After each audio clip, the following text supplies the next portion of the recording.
The letter arrived on a Thursday, the paper thick and yellow, the ink a deep crimson that looked like dried blood. My name, Evelyn Carter, was scrawled in jagged, desperate strokes. You are cordially invited to Blackwell East, where the last will and testament of Alastair Firth Blackwell shall be read. Attendance is mandatory for inheritance. I hadn't spoken to my great-uncle Alastair in years. No one had. He was a recluse, a ghost mentioned in hushed tones at family gatherings, his name only whispered. Mad Alastair, they called him. The one who dabbled in things best left buried. But curiosity is a cruel mistress. And money? Money is the sharpest lure of all. So I went. Blackwell East stood at the end of a winding drive, its spires clawing at the sky. The manor was a Gothic nightmare, pointed arches, black stone, windows like empty eyes, watching, waiting. The iron gates groaned as they opened, as if in metallic pain. A man, in the tattered remains of a butler's uniform, stood at the door, his face waxy, his smile too wide. "Miss Carter," he rasped. "We've been expecting you. I wasn't the only one summoned." Inside the grand foyer stood 5 others, distant cousins, estranged relatives, all of us bound by blood and greed. The air smelled of rot and something else, something metallic. Then the lights flickered, and the first scream echoed through the house. Margaret, the eldest of us, fell first. Her body stiffened, veins blackening beneath her skin before her eyes burst like overripe grapes. The butler didn't react. "Ah," he said, "the terms of the will are quite specific." An antique clock struck midnight. The walls began to moan. And something in the shadows stirred. The floor breathed. The portraits whispered. Doors led to places that shouldn't exist, endless corridors, rooms filled with bones, a chapel where something dark prayed. Alastair's will wasn't about inheritance. It was a ritual, a sacrifice. The house was hungry, and we were the meal. By morning, only I remained, and the thing wearing my great-uncle's face smiled from the shadows. "Welcome home, Evelyn. The doors of Blackwell East are now closed.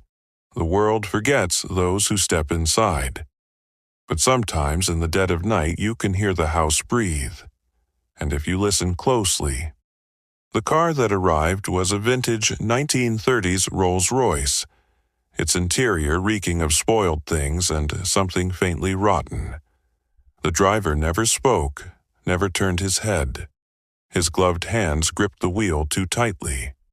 We drove for hours, leaving the city behind, then the suburbs, then civilization entirely.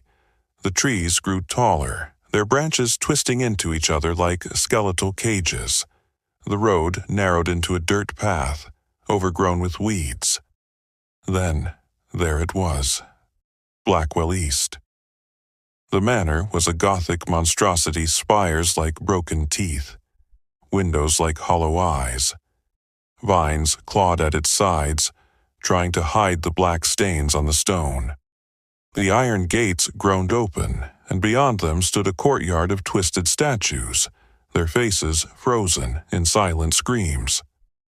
The driver didn't say goodbye. The car simply left, abandoning me there. The door of Blackwell East opened on its own to greet me. A voice whispered from within, "Come inside, Evelyn." And though I'd never heard it before, I knew at once it was Alastair's. The foyer was a cave of shadows, lit only by guttering candlelight. The air smelled of old wood, damp earth, and something else, something meaty. 5 others waited, their faces sallow in the dim light. Margaret Haygrove, Alastair's eldest living relative, her sharp eyes darting like a cornered fox. She hid a pearl-handled knife up her sleeve. Daniel Blackwell, a smug, scheming cousin, already plotting which paintings to steal. Lillian and Thomas Vance, a married couple, both smiling too widely, their grins not reaching their eyes. Rabia Shah, a quiet teenager, Alistair's granddaughter, clutching a book like a shield. The butler emerged from the shadows. His skin was sallow, his lips sewn into a permanent grin. "The master awaits you," he said. Then the grandfather clock struck midnight, and the walls began to bleed. Margaret died first. One moment she was sipping wine, the next her body locked rigid. Her veins blackened, spreading beneath her skin like ink in water. Her knees buckled, her eyes ruptured, black fluid running down her face. The butler didn't react. "The terms of the will are binding," he said. The chandelier dimmed. Then something in the darkness laughed. The walls breathed like living things. The portraits whispered names of those who died here before. The floorboards splintered, revealing an endless corridor. Daniel tried to smash a window, but the glass stitched itself back together before his eyes. Lillian and Thomas vanished down a hallway that hadn't been there before, their screams echoing back a second later. Rabia clutched her book, murmuring something under her breath, the pages glowing faintly. She knew something. And me? I ran, straight into the arms of the thing wearing my great-uncle's face. Alistair was no longer human. His body was too thin, his joints bending wrong. His smile split his face ear to ear, his teeth gleaming like needles. "Evelyn," he said, "you have your mother's eyes. Pity she couldn't keep them." He led me to the basement, a room choked with roots, pulsing like veins. In the center stood an altar, stained with old blood. The will was a lie. We weren't here for an inheritance. We were here to feed the house. One by one, they fell. Daniel dragged into a mirror by his own reflection. Lillian and Thomas unspooled into threads, their screams fading.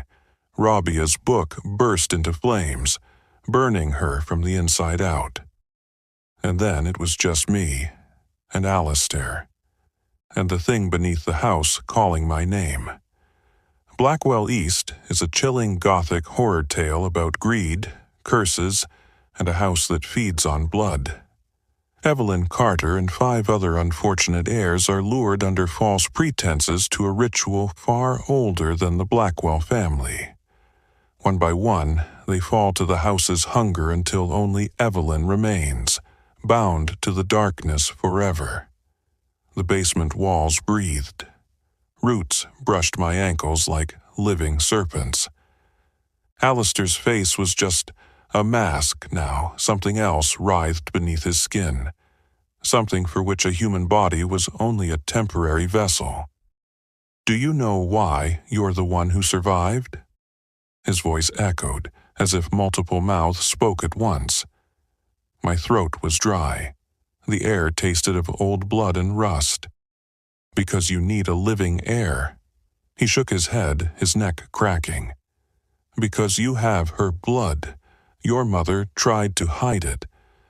But family secrets always return." His finger, too long, too sharp, touched my wrist. Where he made contact, my skin blackened, ink spreading beneath it. Blackwell East always needs a keeper. And now, that's you. The walls answered, whispering my name. I tried to scream, but my voice became the house's voice, a creak of floorboards, the groan of hinges. And then I felt it, the thing beneath the house, waking up. The villagers say that if you pass Blackwell East at night, you'll see a woman in the windows. She never comes out, never speaks. Her eyes are black, like smoldering coals. Sometimes, when the wind blows just right, you can hear the house whispering a voice that seeps into your dreams. I watched my fingers lengthen, my nails blacken and curl like claws. My bones cracked, joints bending wrong. Something pushed against my back, straining to break free. Alistair's voice echoed from the walls. "You're still human, but not for long. Your blood calls to this house." I touched my face. My skin split like old parchment. Pain lanced through my eyes, and when I looked in the mirror, my pupils were gone. Only blackness remained. The basement walls split open, and it emerged. The true master of the house. It had no shape, only shifting shadows. Countless hands, eyes that melted into screaming mouths. Its presence thickened the air like poisoned mist. "Welcome home, daughter," it said. I tried to scream, but my voice was the house's voice now, the rustle of leaves, the rattle of window panes. "You are of our blood. Your mother ran, but you came back. Now you'll be Blackwell East's keeper forever." I felt the house as my own heart. I heard its pulse in the walls. I breathed through its doors. And then I saw them. Every person who died here, their souls trapped in the walls. Margaret, Daniel, Lillian, Thomas, their faces pressed against the wood, silently screaming. "Your turn now?" Alistair said, his body dissolving into shadow. "New blood will come. It always does." The boy, young, clueless, with empty pockets and an emptier stomach, reread the letter. "You have been named sole heir to the Blackwell East estate." I watched him. My eyes were the windows now, my breath the dust in the air. The door creaked open, and the same scent wafted out. Rotten roses, old blood, something sweet. "Welcome," I said, my voice the groan of the house. He didn't see me. He saw only a hollow hall, flickering candles. But when he stepped inside, the floorboards gripped his shoes, and when he strayed too close to the mirror, the one that held only shadows, I reached for him. His scream became the house's voice. "Now he's here too. We're all here. You opened the doors of Blackwell East and stepped into our story's darkness." Now that the final page has turned, we leave you with a question.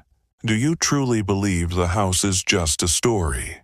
Because when the night grows too quiet, and the wind carries a strange whisper, when you find a letter with your name scrawled in jagged ink, remember, Blackwell East is always waiting for new guests. A final warning: the next time you pass an old house and feel its windows watching you. If you enjoyed this video, please do give it a like, don't forget to subscribe to the channel, and let us know in the comments what you thought of the story. Your feedback means a lot to us. We'll meet again in the next video with a new tale and a fresh mystery. Until then, it's goodbye from me. Take care. And yes, which horror story would you like to hear? Is there a mysterious place you know about? Or perhaps a chilling tale from your childhood that still haunts your memories? Let us know in the comments or message us on the number given in the channel description. We might feature your story in our next video after proper research, of course. And who knows, the next horror night might begin with your favorite tale. So stay tuned, because this is just the beginning. For more fear, mystery, and suspense, keep watching.